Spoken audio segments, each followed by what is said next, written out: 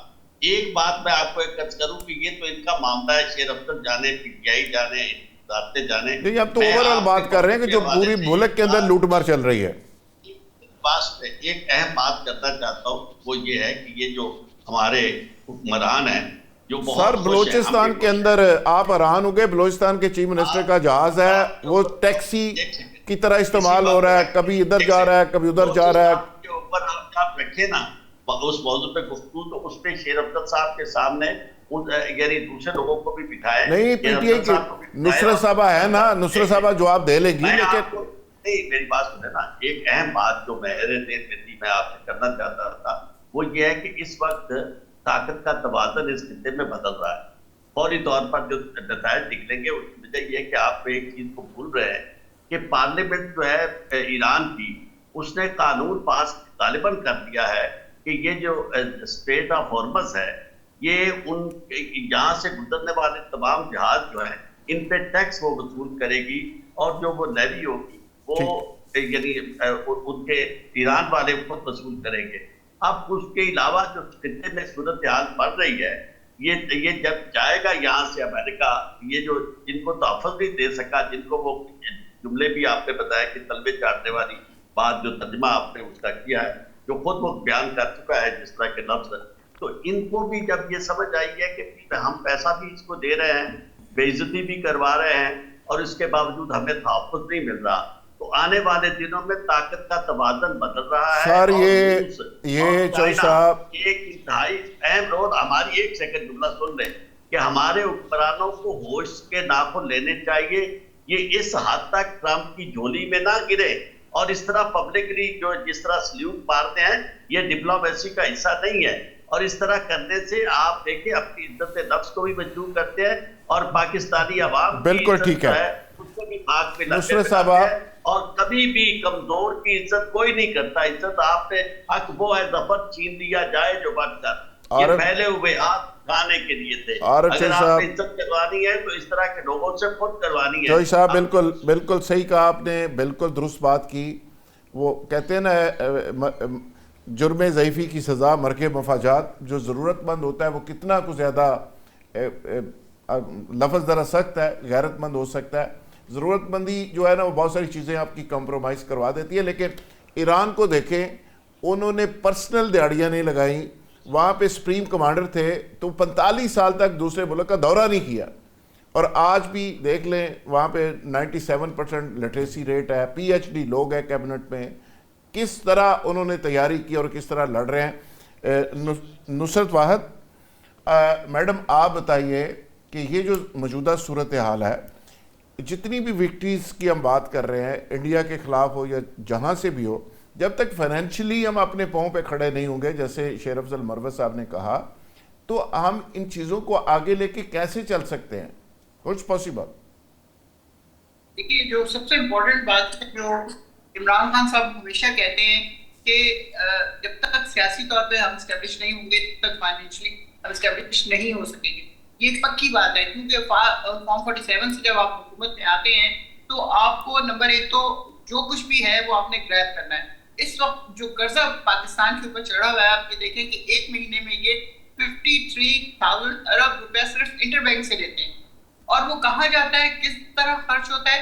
جس طرح جہازوں کی بات آپ نے کی, بے انتہا مہنگے ترین جہاز لے کے وہ لاہور میں ہوور کر رہے ہوتے ہیں, گھومتے رہتے کہاں جا رہا ہے جہاز, اس کی ٹریکنگ بند کرتی ہے, اس کی سب چیزیں وہ کرتی ہیں. پھر آپ کے پی کے صرف ایک جہاز کا مسئلہ تو نہیں ہے نا, یہ اوورال ریفارمز کا ایشو ہے, بیوروکریسی کا ایشو ہے, سیاست کا ہے, کرپشن ہے. لیکن پیٹرن ملک میں نہیں ہے, پیٹرول کی اتنی انہوں نے قیمتیں بڑھا دی ہیں, حالانکہ اس وقت انٹرنیشنلی وہ قیمت ہے وہ اس سے کم ہے خان صاحب کے زمانے سے, اس کے باوجود انہوں نے فوراً اتنی زیادہ قیمت بڑھا دی ہے. عوام پہلے ہی غربت کے اس بری طرح اس میں چنگل میں آئے ہوئے ہیں کہ وہ کیسے جیئیں گے اور کیسے نہیں. اسکول بند کر دیے, کسی بھی ملک میں اسکول بند نہیں ہوئے, وائی ان پاکستان. پہلے ہی ہمارے 365 ڈیز میں سے 130 ڈیز کی پڑھائی ہوتی ہے, اس کو بھی اٹھا کے بند کر دو کہ بچے اسکول نہ جا سکیں. چونکہ میں خود تو نہیں پڑھ سکا اس لیے کسی اور کو بھی پڑھنے نہیں دینا چاہیے. یہ اس قسم کے اپروچ جب تک آپ کی عوام کے ساتھ ان لوگوں کی رہے گی جو خود سے جیت کر نہیں آئے ہیں, جو اپنے اس پہ جیتے ہوئے ہوتے ہیں, وہ پھر عوام کا بھی خیال رکھتے ہیں. ان کو پتہ ہے کہ ان کی حکومت آخری بار ہے, جو مرضی ہو جائے ان کی حکومت آخری بار ہے, اگلی دفعہ بھی آئے تو اسی طرح آئیں گے, ادروائز عوام. بریگیڈیئر فاروق صاحب, آپ کیا سمجھ رہے ہیں کہ ہمارا ہاؤس جب تک ان آرڈر نہیں ہوتا, یہ جنگ کے اندر سے بھی جو اپرچونٹیز پاکستان کے لیے نکل رہی ہیں, لکیلی انڈین جو جنگ تھی, میں ہمیشہ کہتا ہوں جنگ جیتنے والا بھی ہارتا ہے اور ہارنے والا بھی ہارتا ہے. جنگیں کوئی اچھی چیز نہیں, لیکن پاکستان کے لیے اس سے بھی اپرچونٹی نکلی. آج کی جو جنگ ہے جو خلیج کے اندر ہو رہی ہے, اس سے بھی پاکستان کے لیے اپرچونٹیز نکل سکتی ہیں. ہم اس کو کس طرح مٹیریلائز کر کے, جیسے شیر افضل کہہ رہے ہیں کہ پرسنل دیہڑی کی بجائے نیشنل انٹرسٹ کی بات ہو, ذاتی جیبوں میں پیسہ نہ جائے, ملک کے خزانے میں پیسہ آئے, کیسے پاسبل ہے؟ ایک بات یہ کامنٹ کرنا چاہ رہا ہوں, محترم شیر افضل مروت صاحب, I want to pay tribute to him کہ جب آج سے کچھ عرصہ پہلے یہ سیاست میں آئے تھے اور بڑی دبنگ انٹری تھی ان کی, اور یقین جانیں ان کی بڑی ایک انسپائریشنل ان کا ایک رول تھا, وہ بڑے موٹیویٹنگ تھے. لیکن بھارت جو بھی سیاست میں بعد میں ہوا, اب ہم ان کی وہ دھوئے دار تقریریں اور یہ تمام زبردست باتیں کر رہے ہیں, وہ اب ہم مس کرتے ہیں. ٹی وی پہ تو آتے ہیں لیکن پارلیمنٹ نیشنل اسمبلی کے فلور کے اوپر اب ہم مس کرتے ہیں ان کا وہ جس طرح جو پرانی ان کی جو سٹائل ہوتی تھی, گرجتے تھے اور زبردست تقریریں کرتے تھے. لیکن بات میں کہنا یہ چاہتا ہوں, یہ بالکل صحیح فرما رہے ہیں. دیکھیں بات یہ ہے کہ it's all question of leadership. اگر لیڈرشپ آپ کی سنسیئر ہوگی, اگر لیڈرشپ آپ کی جو ہے وہ پاکستان کے انٹرسٹ میں دیکھے گی, اور لیڈرشپ کے اندر جو لوگ ہیں وہ اپنے سیاسی پارٹی اپنے خاندان کی انٹرسٹ کو نہیں دیکھیں گی, تو بالکل ملک آگے چلے گا. اب اس جنگ سے ایک فائدہ ہم نے کیا اٹھانا چاہیے. پہلی بات یہ ہے کہ جو دبئی میں اربوں خربوں ڈالر پاکستان سے گئے تھے, یہاں سے آپ کہیں جنون پیسہ, لوٹ مار والا پیسہ, کرپشن والا پیسہ, منی لانڈرنگ, جو کچھ ہوتی رہی پچھلے دہائیوں میں, اب وہ لوگ پریشان ہیں کیونکہ اب دبئی کو ریکور کرنے میں جب ہوگا تو تب دیکھی جائے گی. تو یہ موقع ہے بھائی, پاکستان میں ریئل اسٹیٹ کریش کی ہوئی 4 سال سے, جب بھی پی ایم ایل این کی گورنمنٹ آتی ہے یہ تو برگیڈی صاحب پھر چاہیے نا فوری طور پہ. دیکھیں کراچی میں